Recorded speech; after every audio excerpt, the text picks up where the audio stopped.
글을 쓰는 사람들에게 있어서 제목을 붙인다는 건 아주 가장 귀한 출발입니다.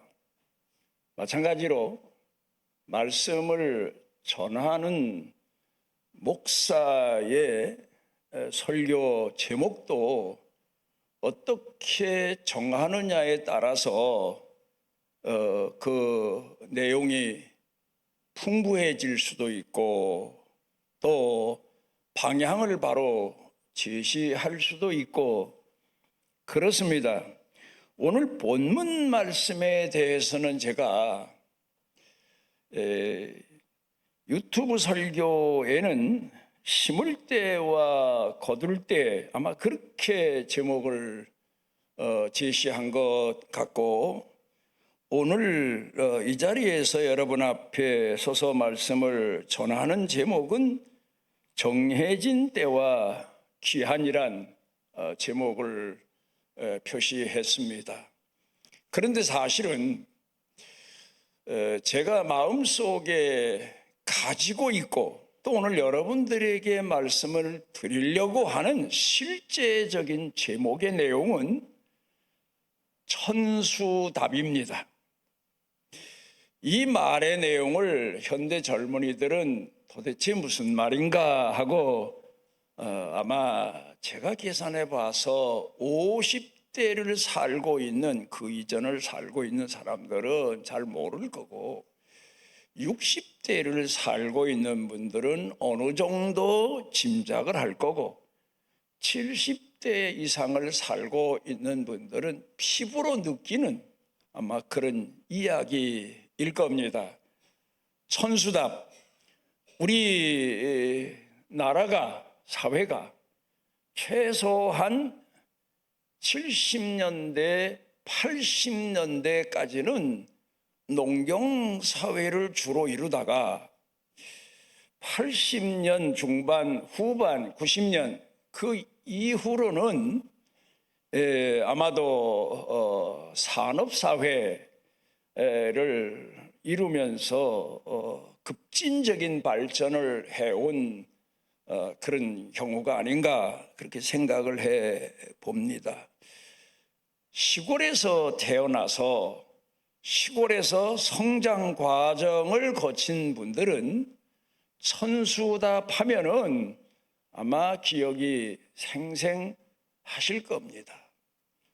우리나라는 주로 농경사회에서 주로 여겼던 식량이 쌀이었지 않습니까?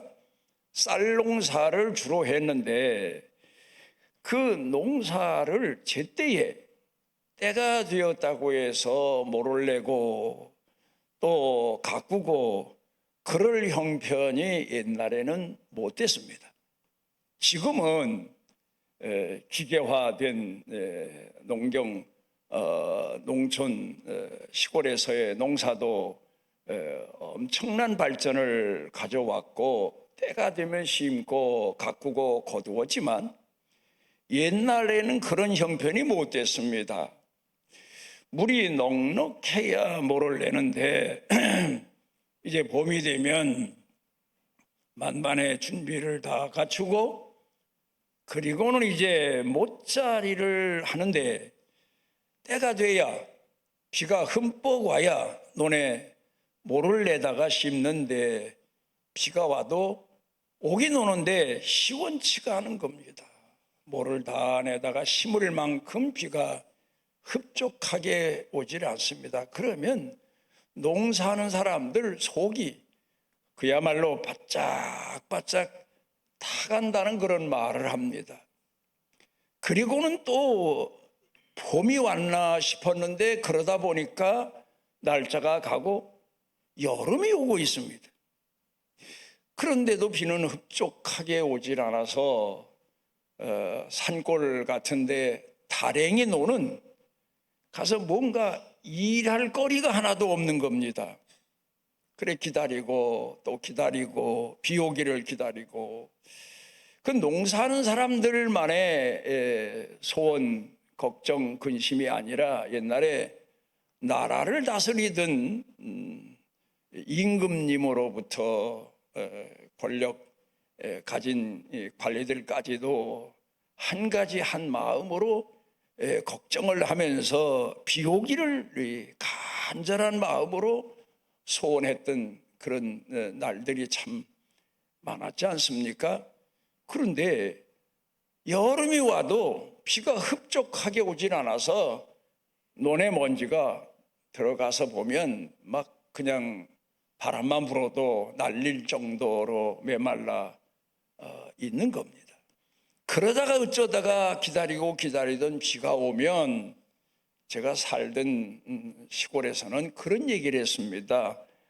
밤송이, 지금 요사이 제가 시골 살면서 보니까 밤꽃이 이제 져가면서 밤꽃이 막 피면 이젠 여름 오는구나, 더운 여름 오는구나. 저는 계절적으로 시골에서 오래 살았기 때문에 그런 이제 생각을 합니다.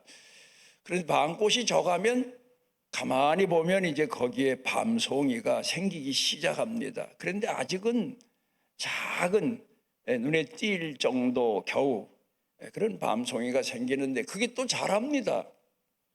그러다가 그 밤송이를 옆구리에 껴보고 따가우면 이젠 논농사는 틀렸다. 그래서 모가 무릎까지 자라도 비가 제때 오면 잎사귀만 잘라내고 대궁 그냥 살려놓은 채로 심어서 그저 몇 줌의 쌀이라도 수확을 하게 되는데, 그때도 넘겨도 어느 해는 그때를 넘겨도 비가 오질 않습니다. 그러다가 한 8월 중순 지나서 비가 좀 오게 되면 그때는 이미 모내기는 끝났고 지났고, 그래서 모미를 그 논에다가 뿌려서 한 달 반 정도면 수확이 가능한 이제 그런 곡식을 심고 가꿉니다. 그런데 어느 해는 그것도 허락이 안 돼서 폐농을 하다시피 하는 그런 해도 없잖아 있었습니다. 이게 천수답 농경사회의 현실이었습니다. 옛날 우리 조상들은 그렇게 살았습니다. 그런데 이제 제가 왜 이 세월이 지나고 농촌의 농사법도 기계화돼서 때 심고 때 가꾸고 때 거두는 시절에 이 말씀을 드리는가 하면은, 지내놓고 보니까 제가 산 인생이 바로 천수답 농사였더란 말입니다. 처음에 개척교회를 시작하고 그리고 이제 목회 선상에 섰는데, 뭐 그 당시로 말하자면 남의 동네에 가서 땅 얻어가지고 모를 내고 가꾸고 그리고 거두고 그리고 세를 내고 그럴 정도의 농사처럼 이제 목회를 시작했는데, 가난한 사람들이 소유한 땅이라고 해봐야 산골 따랭이가 거의 전부였던 것처럼 우리 형편이 그랬습니다. 그러면 한 가지 일을 하고자 할 때에 비오기를, 천수답 논에 비오기를 농부가 간청한 것처럼 하나님께서 하늘에서 은혜 베풀어 주시기를 금식도 하고 철야도 하고 매달려 기도도 하고 그러면서 몸부림을 치다 보면 한 1, 2, 3, 4, 5, 6, 7년쯤 되면 겨우 논 한 뱀이 모내기 한 것처럼 해결이 되고, 이제 그렇게 지내오기를 40년을 지내왔던 것 같습니다. 그러다가 요 근간에는 제가 생각해 봅니다. 내가 어느 나이를 살고 있나 나이 계산을 해보니까 그래도 지금 이만한 건강을 주신 것은 산골다랭이 논한뱀이 남은 거 그거마저 농사하고 그리고 내 일생을 마치라고 하시는 게 아닌가. 요새 그런 생각을 많이 하고 기도합니다. 하나님, 비 오게 해주십시오. 허락해 주십시오. 응답해 주십시오. 저는 지금까지 지내오면서 농사한 사람들과 마찬가지로 하루 저녁에 비가 흠뻑 오면 됐다. 그렇게 기다리는 비가 왔다 하고 논밭으로 나가서 그 시절에 맞는 곡식을 씨를 뿌리고 모종일 하고 그러면서 가꾸다가 가을에 거두어 드리는데 제 자신의 일생을 돌아보면서 하나님께서 내게 이제 마지막 남겨주신 논한뱀이 천수담 농사를 하나님 앞에 위해서 기도해야 되겠다. 그런 생각을 가지고 하나님께 기도하기 시작을 했습니다. 여러분 아시는 대로 저는 7년 계획, 늦어야 8년, 그 다음에 한 단계가 끝나면 또다시 하나님 앞에 우리 교회를 향하신 뜻이 무엇입니까? 하고 기도하기 시작하고 1년 지나고 2년 지나고 3년 지나 7년쯤 되면 뭔가 하나님이 허락하셔서 이루어지는 그런 경험들을 많이 했습니다. 사람이 살면서 계획도 없이 주먹구구식으로 어찌 보면 우리 삶이라는 게 내일을 알 수가 없지만 그러나 종들로서는 계획이 있고 그 계획의 추진력을 가지고 열심히 노력해야 뭔가 성과를 낼 수 있기 때문에 이제 그런 일들을 세워놓고 진행하지 않습니까? 요사이도 우리 천산중앙교회가 많은 계획을 세워놓고 여러분들과 함께 동참하기를 기도로부터 시작해서 여러분의 광고도 상당히 많이 나가고 하는 것 같은데 이제 무슨 일을 계획하고 그 일을 추진하고 그 다음 단계 한 단계를 이루면 또 다음 단계를 계획하고 추진하고 이제 그게 교회 목회자의 계획이고 추진력이고 또 충성된 마음가짐 아닙니까? 그런 것처럼 우리 또 개인 성도들은 내 나름대로 우리 삶의 생이 교회만이 아니지 않습니까? 가정도 있어요. 그래서 교회의 계획은 하나님께서 주의 종들을 통하여 세워놓으시고 추진케 하시고 이루게 하시지만 또 내 가정의 계획과 그리고 모든 일들은 내가 기도하면서 또 결정해야 되고 하나님께서 응답해 주시기를 소원해야 되고 비 내려 주시기를 소원해야 되고 간청해야 되고 몸부림쳐야 되고 그러면서 한 단계 한 단계 살다 보면 어느새 하나님께서 부르실 날이 가깝게 되는 것을 인식하게 되지 않습니까? 여러분 우리가 현대를 살면서 어찌 보면 쉬는 날이 참 많습니다. 그런데 이 문제에 대해서 여러분이 한번 생각해 보셨습니까? 우리 예수 믿는 사람들은 공휴일 날을 쉬게 하신 날 그런 인식으로 볼 줄 알아야 돼요. 노는 날 그건 예수 안 믿는 사람들이 보는 견해예요. 그래서 모처럼 공휴일이 오면 놀게 되면 먹자 마시자 그동안 놀지 못한 거 풀자 이런 식으로 나가는데 그러면 내일이 없어요. 물론 예수 믿는 사람도 열심히 뭔가 제도에 매이고 규율에 매이고 생활에 매이고 일에 매이다 보면 피곤하고 지치지만 그래서 계명으로 돌아가서 보면 하나님께서 안식일을 기억하고 그 안식일의 의미는 쉬는 날이에요. 내 마음도 급했던 생각도 쉬면서 하나님께서 내게 주신 육신의 피로를 푸는 날, 회복해 하는 날, 내일을 준비하는 날. 그래서 저는 우리 그 여행의 문화도 보면요, 우리나라 사람 여행의 문화하고 서양 사람의 여행의 문화하고는 하늘과 땅 차이 같아요. 서양 사람들은 되게 기독교 문화 아닙니까?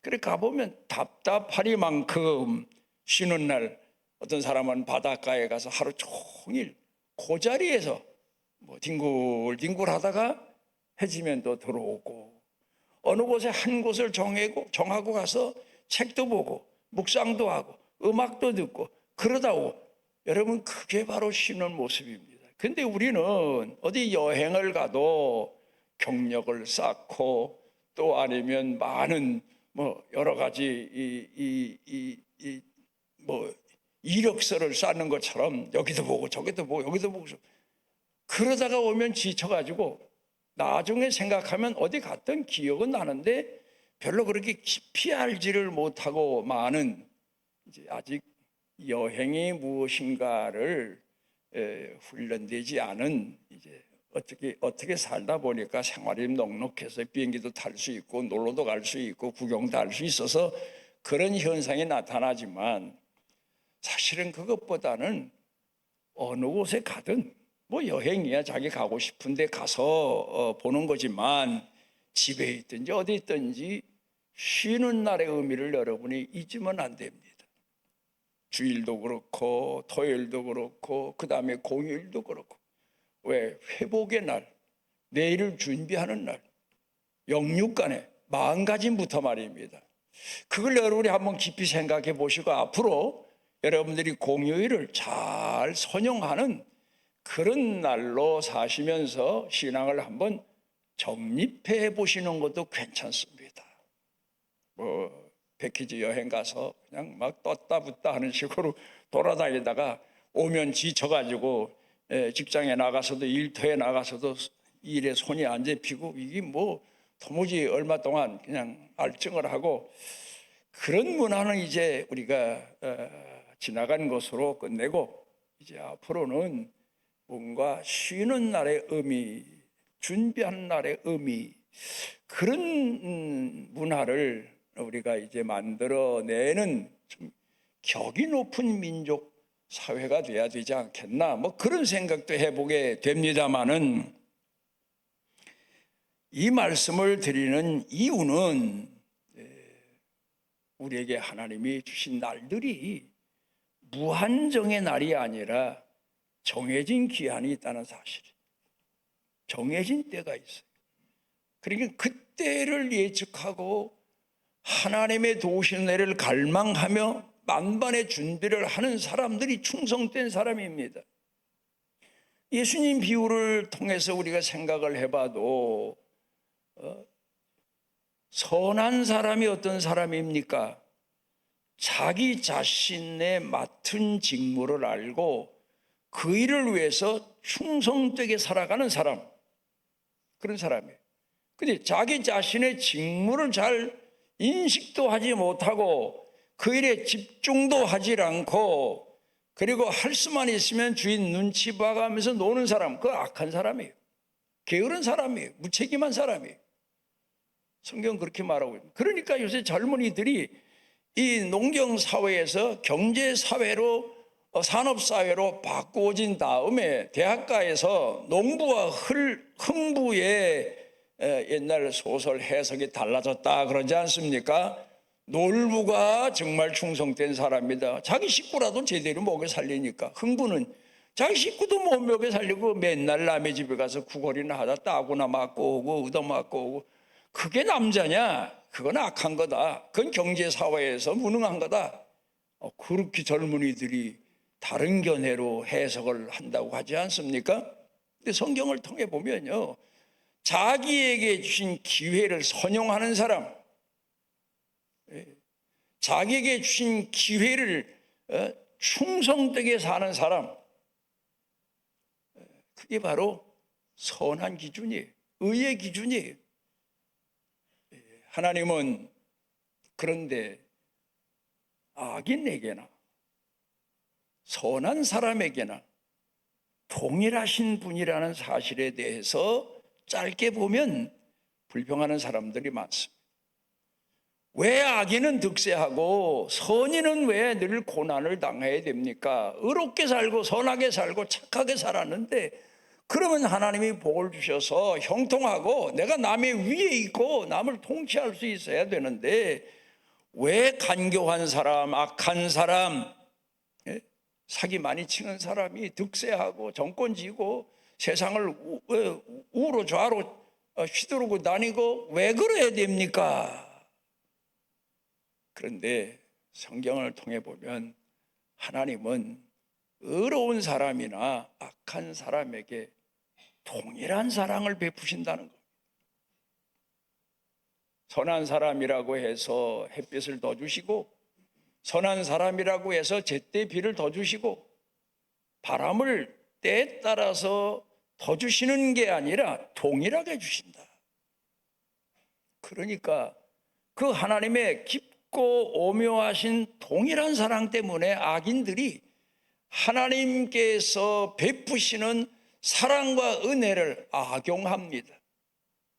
사람 중에 보면 그런 사람 있지 않습니까? 사람이 착하다 보면 가지고 놀기도 하고, 또 어떤 때 보면 욕도 하고 비난도 하고 놀려먹기도 하고, 그래서 사람을 무시하는 그런 사람이 있는 것처럼 세상 사람들이 악을 저지르면 하늘이 벌을 주실 줄 알았는데 아무 벌도 안 주시는 거예요. 그런데 그게 바로 하나님이 인내하시면서 회개하고 돌이키기를 기다리신다는 사실을 인식하지 못했기 때문이에요.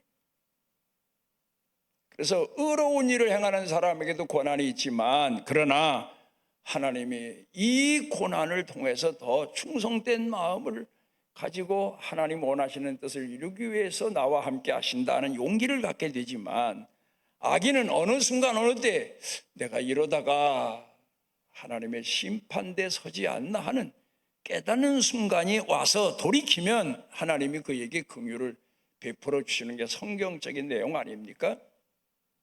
그런데 중요한 건 바로 그겁니다. 창조주 하나님께서 심판주 하나님이시라고 하는 사실. 저는 이 나이 사는 동안 여러분도 그러셨겠지만, 어떤 때에는 악인의 종말이 내 눈앞에 보이지 않아서 고민할 때도 있지만, 그러나 분명 악은 하나님이 심판하신다는 그 믿음을 가지고 오늘 우리가 신앙을 지키고 의를 지키고 하나님께서 주신 바 사명을 지키고 그러가면서 살아가는 게 믿음 아닙니까?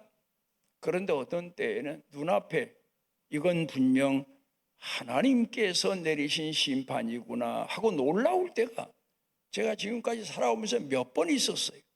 기억이 생생하게 남아있어요. 그걸 다 말씀드릴 수는 없지만 이건 분명 하나님의 심판이구나. 그 종말을 보면서 말이에요. 우리 눈에 보이는 심판도 있지만 보이지 않는 심판이 얼마나 많습니까? 근데 성경은 분명히 여기에 대해서 예고하고 있습니다. 그런데 우리가 이 땅에서 고난을 당합니다. 어려움을 당합니다. 역경을 당합니다. 여러분이 잘 아시는 이스라엘 백성들의 광야 생활 40년을 놓고 보면, 광야에 들어가서 한 곳에 정착해서 거기서 40년을 한 동네에 살듯 그렇게 지는 게 아니에요. 어느 때쯤 되면 하늘에 떠 있는 구름이 움직이기 시작해요. 그러면 이스라엘로 하여금 그 구름이 이끄는 대로 가라고 하시는구나 해서 모세가 이스라엘 백성들에게 지시해서 양이고 자기네 살던 생활이고 천막이고 다 걷어가지고 구름이 움직이는 데 따라서 또 가요. 그러다 거기 머물면 구름이 머물면 거기 또 머물러 있고, 그렇게 40년을 광야에서 빙빙 돌았어요. 그런 것처럼 오늘 우리 예수 믿는 사람들의 생활은 어제도 오늘 같고 오늘도 내일 같은 것 같지만 분명 하나님께서 정해놓으신 기간을 우리가 지나가고 있는 거예요. 어느 날 어느 순간 지나면 하나님이 정해놓으신 때가 돼서 모르고 있다가 심판당하는 사람도 있고, 또 하나님 앞에 간절한 마음으로 인내하면서 참고 기다리다가 응답받는 사람도 있고, 그렇습니다. 그게 광야 생활이에요. 그런가 하면은 또 하나, 우리 예수 믿는 사람들이 하나님이 내게 주신 기회, 하나님께서 내게 주신 사명, 이런 것에 대해서 경각심을 가지고 깨어 충성해야 될 것이 천수담 농사 그 말씀을 드렸는데 주로 우리 농경사회 때의 농사의 주 종목은 벼 아닙니까? 생각해 보십시오. 이제 벼농사를 해보신 분들 봄이 되면 모짜리부터 하지요. 그 다음에 뭐가 자라면 형편이 되면 비가 와서 논에 모를 낼 수가 있으면 그걸 뽑아다가 모내기를 합니다. 그리고 그 벼포기 하나하나를 말입니다. 지금은 농약으로 많이 농사한다고 하는데 옛날에는 다 사람 손이 가서 어린애 돌보고 어린애 뭐 기저귀 갈아주고 어린애 먹여주고 입혀주고 벗겨주고 잠재워주는 것처럼 그런 마음으로 그런 열정으로 벼농사를 짓습니다. 그럼 벼가 자랍니다. 얼마나 보람이 있습니까? 논밭 자기가 키운 곡식이 잘 자라는 걸 보면서 아침 저녁으로 잘 자라는 걸 보면서 위로받기도 하고 기뻐하기도 하고 신나기도 하고 그게 농사꾼의 마음이에요. 그러다가 어느 순간이 오게 되면 그 대궁에서 이삭이 올라와요.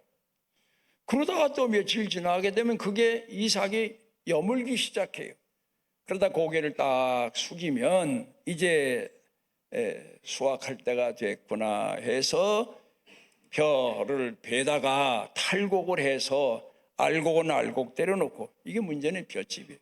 그동안 그 벼가 얼마나 농부에게 사랑을 받았습니까? 그런데 농부의 목적은 벼 섭풀을 거두기 위해서가 아니고 벼에서 쌀을 거두기 위한 목적 아닙니까?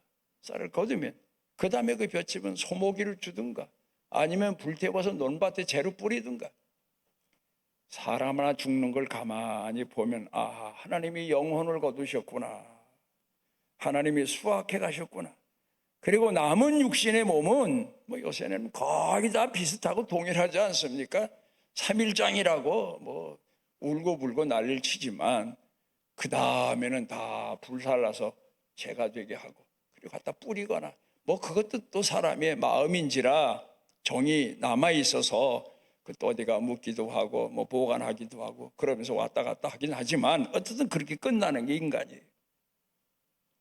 자, 하나님께서 우리를 이 땅에서 부르시고 예수 믿게 하시고 하나님 공경하게 하시고 그 많은 어려운 시련과 역경의 날을 살면서도 낙심하지 않고 낙심했다가도 다시 일어나게 하시고 믿음의 용기를 갖고 충성하게 하시는 것은 우리 영혼을 하나님께서 원하시는 때 거둬가시기 위함이에요. 여러분도 가끔 뭐 신앙 간증하는 사람들의 간증 이야기도 뭐 유튜브를 통해서나 아니면 방송을 통해서나 보시고 듣게 되시지만 제가 며칠 전에 참 감동적인 CBS에서 이제 새롭게 하소서인가요? 거기 나와서 한 자매가 난 담도함을 이제 알게 됐어요. 제 친구분 한 분이 담도함으로 작년에 소천에서 그것 때문에 마음고생을 많이 했는데 이 청년도 21~4인가 됐는데 똑똑하고 뭐 24살 된 여자 청년이면 뭐 인물도 아주 뭐 예쁘고 총명하게 생겼잖아요. 한참 뭐 꽃필 나이라 뭐 대개들 그렇게 말하는데 간증을 하는데 그 때문에 자기가 고통을 겪은 얘기 뭐 이런 걸 다 했는데 웬걸 그렇게 간증하고 며칠 안 가서 소천에 왔다고 하더라고요. 근데 그가 그 간증할 때 한 얘기가 유명한 얘기예요. 자기가 이 병을 통해서 확실하게 깨달은 건 천국이 있다는 사실이라는 겁니다. 천국이 있으면 내가 어떻게 인생이 끝내든 해피엔딩이다. 그 말을 했어요. 그래요, 여러분. 우리가 예수 믿는 이유가 해피엔딩, 천국이 있기 때문이라 내 그걸 보면서 야, 젊은이가 우리에게 많은 교훈을 주고 갔구나 뭐 그런 생각을 해봤습니다만은 어떻든 오늘 성경에서 가르쳐 주시는 내용이 뭡니까? 때에 충성하고 헌신하고 때를 분별하고 그게 우리 예수 믿는 사람들이 신앙 농사에 승리하는 방법이에요. 때가 지나가도 내일로 미루고 게으르고 핑계하고 변명하고 그러면서 있는 사람은 가을에 아무것도 거둘 게 없는 것처럼 우리가 인생 다 살고 난 다음에 하나님 앞에 가서 설 때 거둘 게 없어요. 하나님께서 내 영혼을 데려가시는데 들고 갈 게 없어요. 뭐 공로로 천국 가는 건 아니지만 허송세월하고. 그래서 오늘 성경 본문에서는 청년의 때, 이 청년의 때가 뭡니까? 젊은이들 20대, 30대를 향해서만 말하는 게 아니에요. 일할 수 있을 때, 아직 힘이 있을 때, 아직 능력이 있을 때, 뭔가 할 수 있을 때, 그때에 충성해라. 그거 아닙니까? 오늘 전도서 12장 1절에 보면 곤고한 날이 이르기 전, 그래요. 아무것도 할 수 없는 날이 오기 전에 그겁니다. 그때에 나는 아무 낙이 없다고 할 해들이 가깝게 오기 전에 몇 년을 살아도, 살긴 몇 년을 살아요. 숨쉬고 살아요. 아무것도 할 수가 없어요. 그렇게 되기 전에 2절에 가서 해와 빛과 달과 별이 어둡기 전에 눈도 침침하고 귀도 들리질 않고 머리도 그렇게 천재 다를 바 없다는 사람이 자기 이름조차도 기억지 못하고 식구들도 제대로 알아보지 못하고 뭐 그럴 때 빛 위에 구름이 다시 일어나기 전에 이제 좀 뭐 회복됐나 했더니 또다시 우리 가을 날씨로 보면 태풍이 와서 다 뒤집어 엎어 끝내는 것처럼 그런 인생이 오기 전에 우리가 순간적으로 주여 주여 그러다 말지 말고 깊이 몇 날 며칠을 여러분들이 여러분 자신에게 부여된 인생에 대해서 생각도 해보시고 앞으로 남은 생에 대해서 뭐 생각보다 더 살게 하실 수도 있지만 또 생각보다 벌써 이미 짧게 내 생의 마지막이 정해져 있는지도 우리는 모르잖아요. 늘 경각심을 가지고 충성하고 헌신하면서 살아가야 폐농이 안 될 거 아니에요. 그래야 그래도 그 며칠을 마지막 가을 앞에 놓고 한 달 반쯤 남았을 때 모밀이라도 뿌려서 거두어 들여서 그래도 뭔가 먹을 걸 수확했다고 해서 보람을 느끼고 기뻐하는 농부의 심정을 생각해 보십시오. 여러분은 지금까지 어떻게 사셨고 앞으로 어떻게 사실 겁니까? 우리는 하나님 앞에서 내 자신에게 부여된 시간에 대해서, 한계에 대해서, 권한에 대해서, 능력에 대해서 스스로 돌이켜보고 이를 위해서 하나님 앞에 기도해야 될 겁니다. 하나님, 제가 하나님 앞에 충성된 자로 살아갈 수 있게 해주십시오. 남은 생애가 언제 맞출지는 모르지만 각자 사람마다에게 부여된 인생의 마지막은 비밀이고 하나님만 아시는 일이지만 우리가 좀 미리 알고 깨어서 하나님 앞에 충성하다가 부름을 받는다면 마지막 남은 생애 그 짧은 기간의 농사라도 하나님 앞에서 부끄럽지 않게 살다가 가야 되지 않겠습니까? 여러분들 이런 마음으로 여러분 자신을 돌아보며 하나님 앞에 그 문제를 놓고 앞으로 더 기도하며 응답받고 하나님께서 이끄시는 길로 나아가 참 보람 있고 의미 있는, 여러분이 생각을 해봐도 내가 어떻게 그때에 그렇게 하나님 앞에 매달려서 기도하고 하나님이 정해주신 길을 갈 수 있었나 할 만큼 감격적인 그런 성도 여러분 되시기를 바랍니다. 우리를 사랑하셔서 주 앞에 모으신 아버지 하나님, 우리 모두가 다 내 자신의 삶을 돌이켜보고 하나님께서 내게 주신 사명을 돌이켜보고 내게 하나님이 정해 주신 기한들을 계산해보고 하나님 앞에서 깨어 충성되에 살아갈 수 있는 축복의 성도들 모두가 되게 하여 주시옵소서. 예수님 이름으로 기도드리옵나이다.